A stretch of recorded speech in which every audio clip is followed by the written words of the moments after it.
Hello and welcome to Cargo Shorts, brought to you by Old Dominion Freight Line. I'm your host, Jonathan Betz, and today we're going to focus on understanding your value in the market and how building good relationships with partners drives business success. Joining me are two experts who know the importance of staying focused on total quality management and how maintaining quality service drives customer loyalty far beyond just pricing. Chip Overbey, Senior Vice President, Strategic Planning at Old Dominion Freight Line, and Thom Albrecht, CFO and Chief Revenue Officer at Reliance Partners Insurance.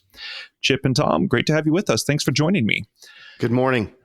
Absolutely. Good morning. Thank you for having us. So, Chip, my first question is for you. We've got to talk about the economy because everyone's talking about that right now. Given the macroeconomic environment, it seems that a lot of businesses are looking internally and evaluating their fundamentals and strategies. Set the scene for us. Why is that important?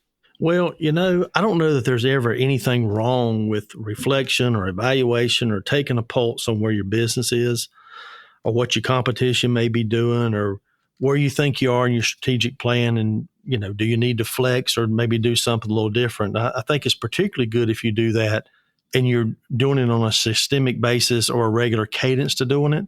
To me, the danger, if there is one, is when companies don't have a regular way of operating that way strategically and they're just too quick to react versus respond to what change or what economic conditions might be going on.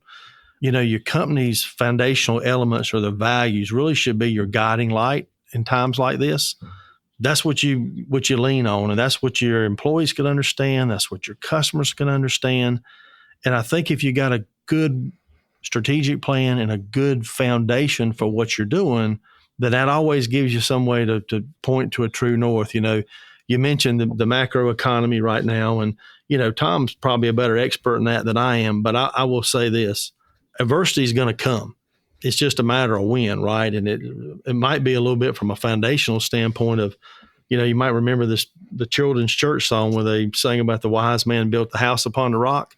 Well, if you have the right foundation and it's built well, then you can sustain those type things and you don't find yourself in a reactionary mode.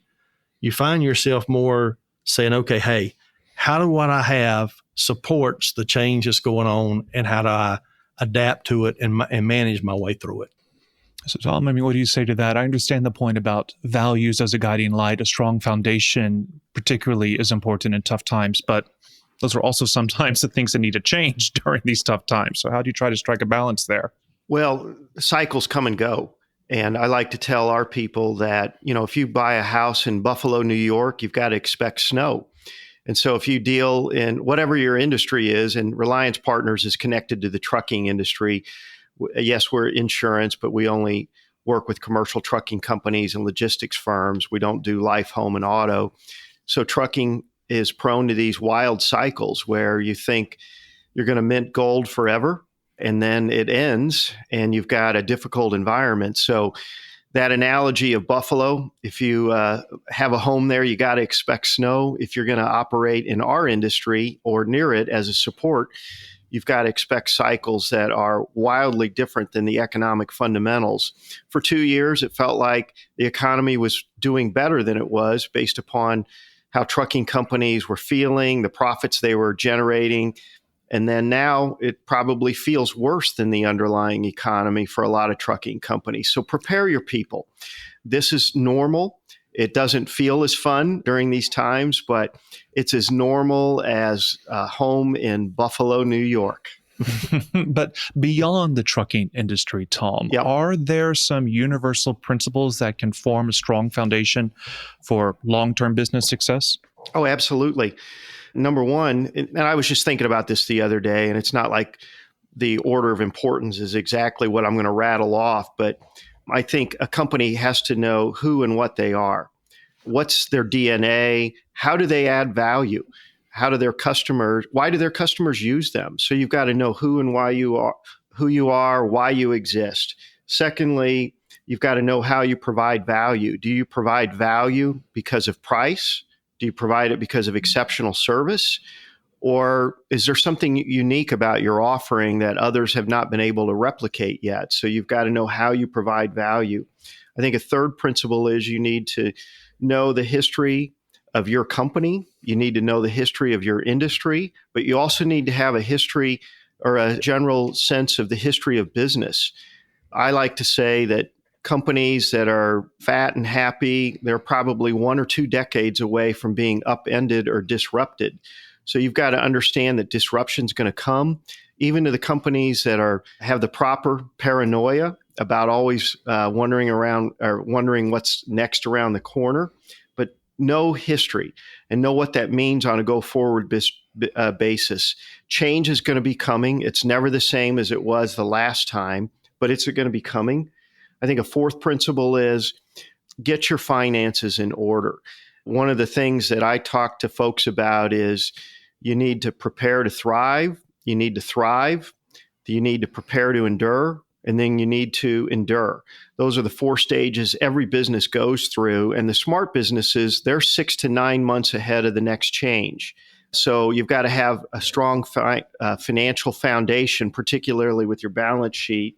And then the 5th principle is you need to be prepared to zig when others are zagging. And what does that mean? Well, fortunes are typically made more in downturns than they are in upturns. Everybody looks smart. Everybody looks like they're innovative when money's fallen off the trees. But fortunes are made in more difficult times, and you've got to get ahead of that. If your view is always the same as the consensus view, then you're never really going to thrive. So, Chip, what do you think about those principles? What has Old Dominion's approach been here? I think Tom's dead on. Yeah, the zigging and the zagging, I know for us, probably one of the big inflection points for us as a company was back in 2009 and 2010. We did so many things differently than what the industry did at that time, whether it was, hey, we're not going to, we understand there's a great recession. We understand there might be pricing pressures, but you know what? We're going to give service and we're going to charge for doing a good job. And there was some pain in that from time to time. But we followed what our principles were. We followed what we were, as Tom said, our why. We positioned ourselves as a premium carrier and we gave service.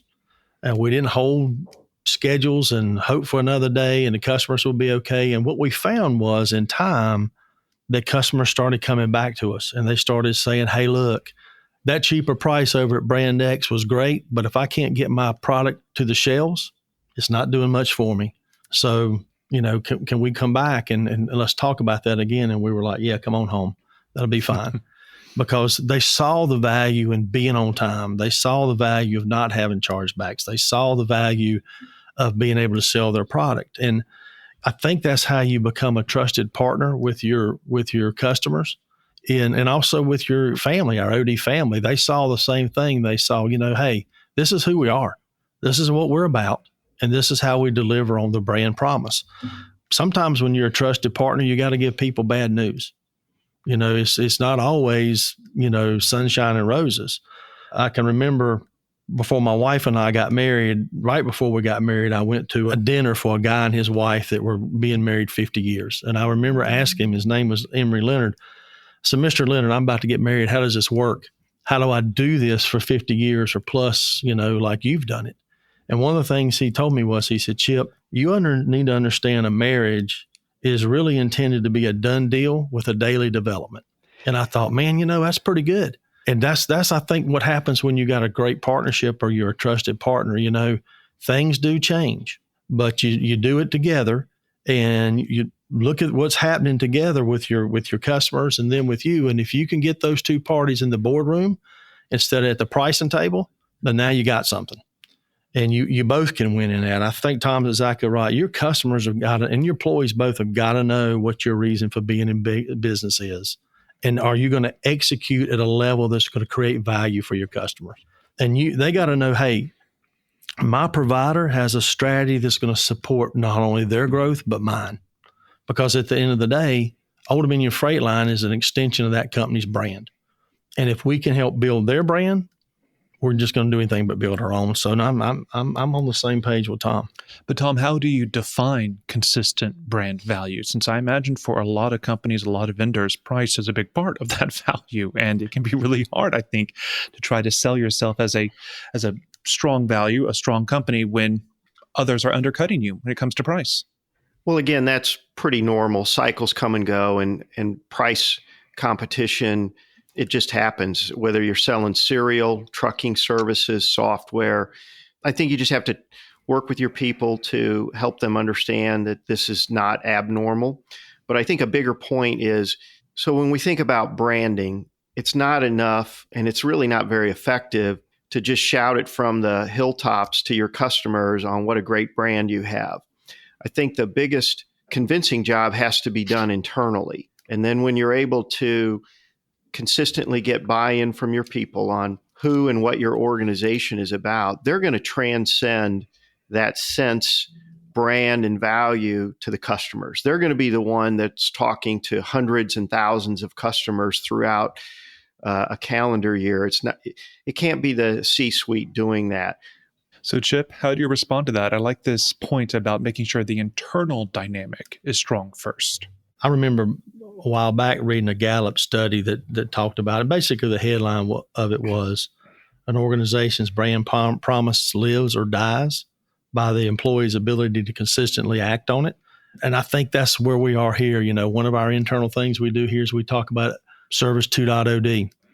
And that's an internal thing for us. That's not something we advertise or put on TV or run in our trade magazines, but it's something we talk about here all the time.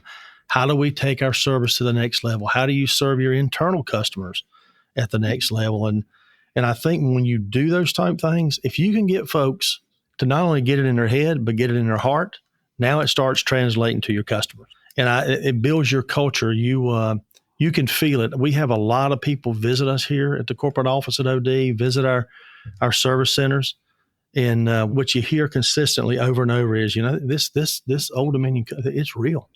These people really do buy into this. And I'm thinking, yeah, they do.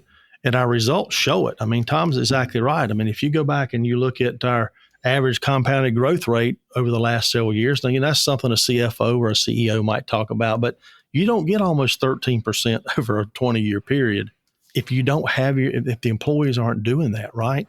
So those things are real. It's sometimes you see articles and it almost becomes, some type of speak, but there's a lot of truth to it. I mean, your people have got to buy into what you're doing, and they absolutely will deliver on that if they believe in it. Mm-hmm. Yeah, I think the sincerity matters for employees and for the customers. So, Thom, I want to talk about some examples outside of the shipping industry. When we talk about maintaining brand value and seeing business success, particularly during down economic times, what are some examples that you can think of off the top of your head? Well, I'm going to rattle off more than a handful of company names, and there's going to be a common thread with many of them, which I'll mention after I rattle off the names.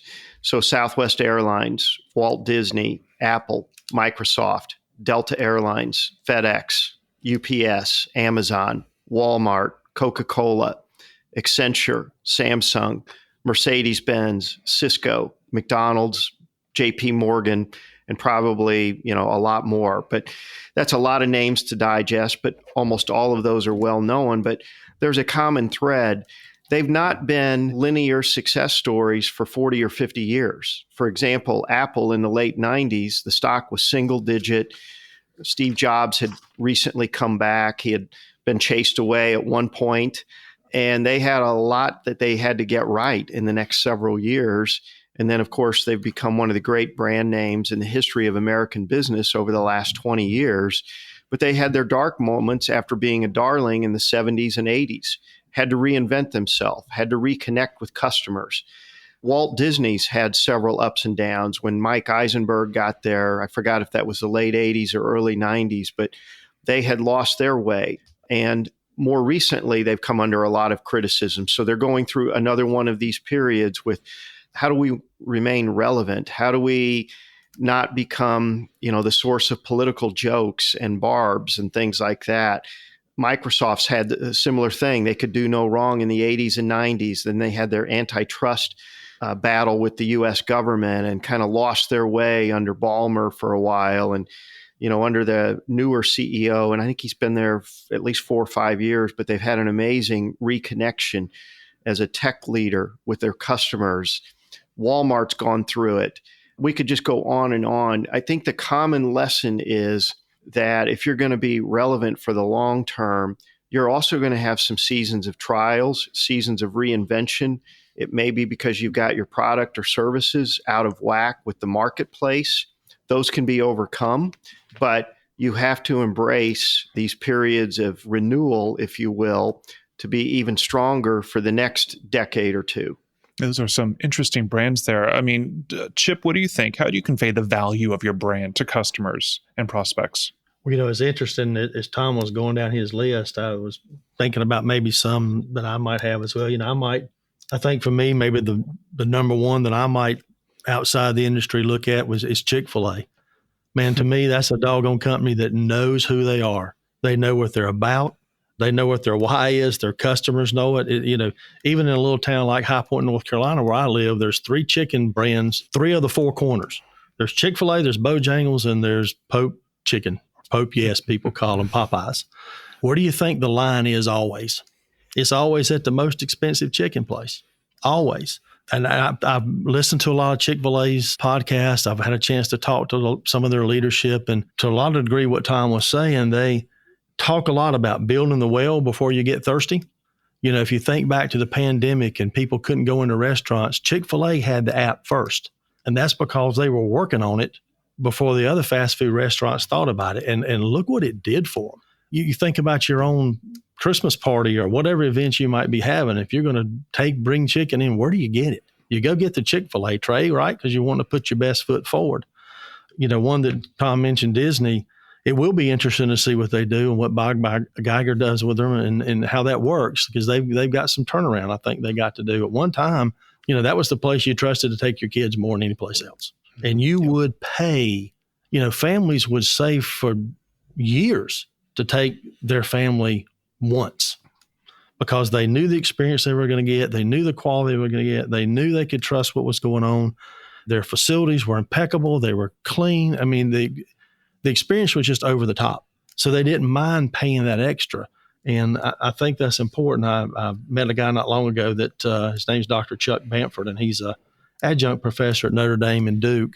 And he said this to us one time when I was talking to him. He said, you need to try to build a brand that people would willingly walk past the other brands to get to you, even though they know they're going to pay more.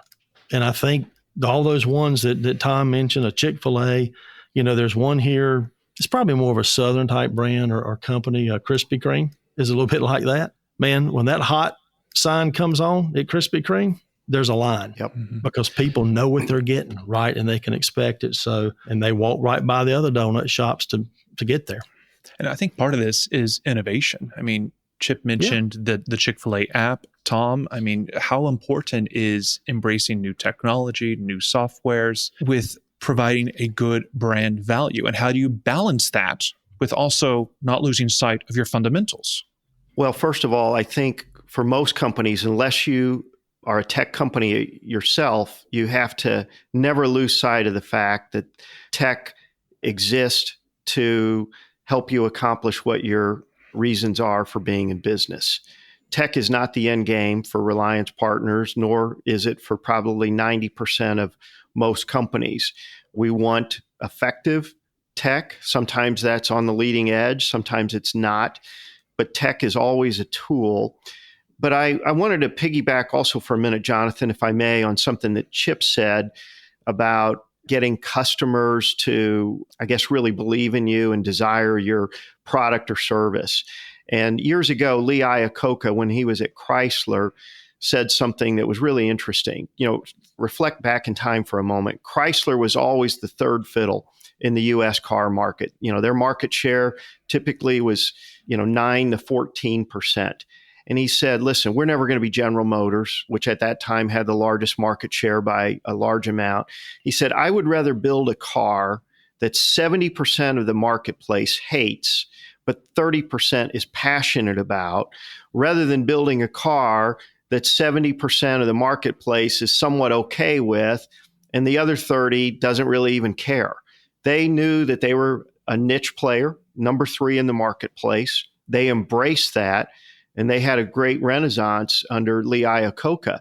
And I think a lot of businesses need to take that view. You may not be number 1 or number 2 in your industry, but are you doing something that your core is passionate about. They want to get in that long line at Chick-fil-A or whatever, analogy you want to use.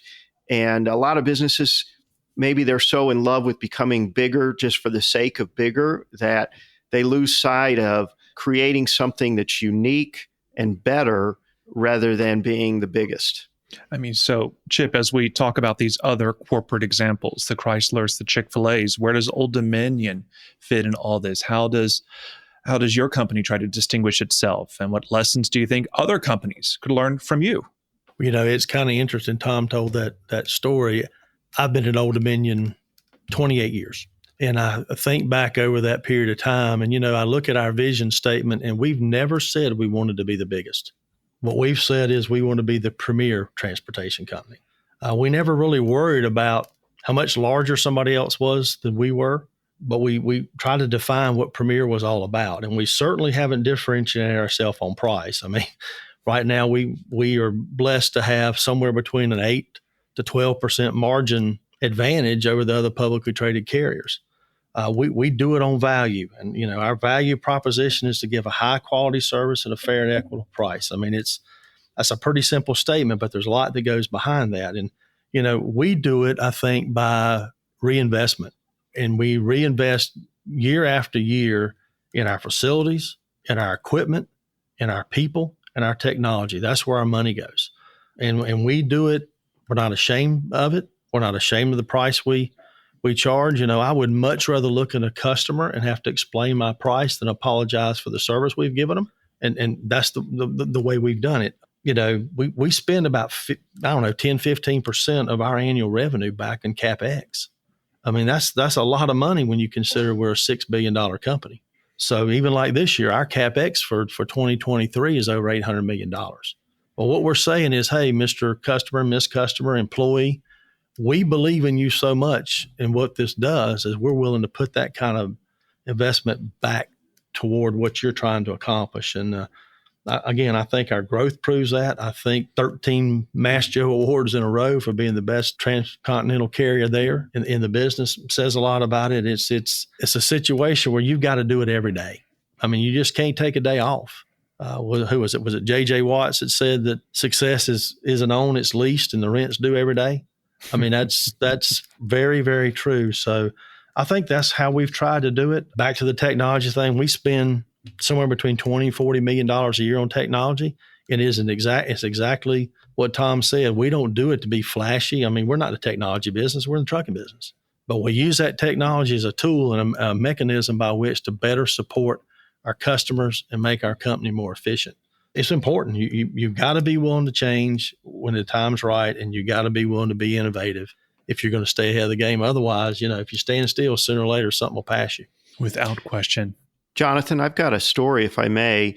It's a trucking story, but really it's not a trucking story when we talk about branding and culture and things like that. So in the late 90s, a fairly large truckload carrier that I'm not going to name was somewhat of a disaster. They had poor service, very poor safety. Their equipment was a bit older. They were not the place drivers wanted to go to. And as a result of all that, they had very little pricing leverage with their customers. And one of the changes that they made was an individual who'd been in operations and had worked on a couple of acquisitions and shut one of them down and all that. The new CEO said, I want you to be our first ever chief safety officer. And he goes, well, that sounds like a demotion to me. What do you mean? He goes, no, I'm serious. We don't take safety seriously enough around here. And so this individual was trying to figure out, well, how do we really get this into the culture? And so there were a few things that he focused on. Number one was every time they had a fatality, it would be posted above the latrine in the men's room, and it would be posted on the mirrors in the ladies' room. And he wanted people to realize that these fatalities, which were often viewed as just another number, accidents per million miles, that there were real people behind this, families, relationships. So it was sort of a horrific eye-opener at first. And then secondly, he started to go and visit with the families who'd suffered that loss, whether it was one of their drivers or someone on the other side, just a citizen on the roadway. And he would take other members of management, typically middle management, with them. And it was horrific being with people who were crying and sometimes bitter and angry and devastated. And you talk about changing a culture between posting these stories and taking out people over and over again to visit families. They changed that culture in about a year. And ever since then, they've been one of the premier safety companies. So the lessons there, it sounds like a trucking story, but the lessons are, how do you really get something ingrained into the DNA in your organization? And it took a little bit of a shock value, but ultimately, I think the way they viewed people changed, and that changed how they interacted with customers, how they interacted with one another as employees. And it really got them thinking about, what is our mission here in trucking? Yeah, the DNA of a company matters. The value it offers matters. Chip, Thom, we're going to leave it there. Great discussion. Thank you both for your time. Really appreciate it. Certainly understanding a customer's DNA is important. And as you've both indicated, transparency is paramount, leading to efficiencies and improved processes that can drive brand value and ultimately satisfied partners. If you enjoyed this episode, be sure to check out our full Cargo Shorts podcast series. You can find us on Spotify, Apple Podcast, SoundCloud, and Google Podcast. Visit the OD Outlook section on odfl.com, linked in the show notes, to find additional information and materials on this topic. Thanks for listening.